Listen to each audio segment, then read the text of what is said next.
Doctor के नजरिए से, क्योंकि बीइंग अ मेल मैं भी सिर्फ उसको सुन के समझता हूं, जो महिलाएं हैं जो उससे गुजरती हैं उस चीज को ज्यादा समझते होंगे, चूंकि आप डॉक्टर हैं, आप उसका टेक्निकल पार्ट जानते हैं। कितना कठिन होता है, कितना मुश्किल भरा होता है ये वक्त काम काज के लिहाज से। और दूसरी बात, क्या ये सबके लिए एक जैसा होता है या किसी के लिए बहुत नॉर्मल हो सकता है और उसे लीव की जरूरत ना पड़े, और किसी के लिए वो बिल्कुल शायद एक दिन की भी लीव पर्याप्त ना हो? Absolutely. I think you got the point very right. Bipin sir, thank you so much for involving me in this today's show. मैं डॉक्टर नीलेश बलकवड़े एक गायनेकोलॉजिस्ट हूँ, पूना में काम कर रहा हूँ। और मेरा एक्सपीरियंस से जो आपने अभी कहा वो बिल्कुल सही है कि हर एक का शरीर सेम नहीं है और हर एक में प्रॉब्लम्स सेम नहीं होते। So it can be physiological, बिल्कुल नॉर्मल हो सकता है कई महिलाओं के लिए।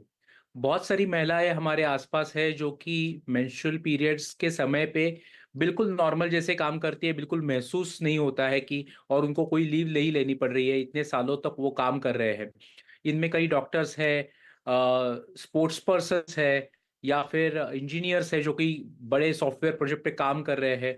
ऐसे कई सारे लोग हैं, साइंटिस्ट है। तो ऐसे नहीं है कि सबके लिए यहाँ पे लीव की जरूरत है और सबका फिजियोलॉजी सेम है।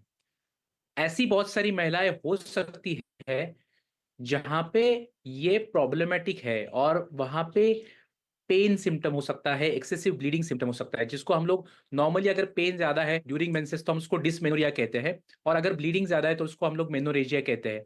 ये दो ऐसे सिम्टम्स हैं जो हर एक महिला में अलग अलग हो सकते हैं। और उसके लिए हो सकता है कि कुछ प्रॉब्लम हो और वो फंक्शन ना कर पाए, जितना नॉर्मली फंक्शन कर पाते हैं उससे कम फंक्शन कर पाए। बट अगर अगर उनमें वो डिसफंक्शन है और वो नॉर्मली फंक्शन नहीं कर पा रहे, तो मुझे ऐसे लगता है कि कहीं पे कुछ पैथोलॉजी हो सकती है और ऐसे केसेस में उन्होंने डॉक्टरों की सलाह लेनी चाहिए। सो मुझे ऐसे लगता है ओवरऑल कि ये फिजियोलॉजिकल भी है और पैथोलॉजिकल भी है।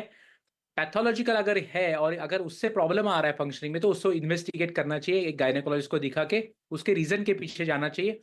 और अगर जैसे आपका सेकंड सवाल था कि यहाँ पे अगर नंबर ऑफ डेज 1 और 2, तो जिनको अगर लीव लगनी है, जैसे आपने बताया कि बहुत दिनों तक भी लग सकती है, बिकॉज उनमें अगर मेनोरेजिया है, ड्यूरेशन ऑफ ब्लीडिंग ज्यादा भी हो सकता है। तो आपका पॉइंट बिल्कुल सही है।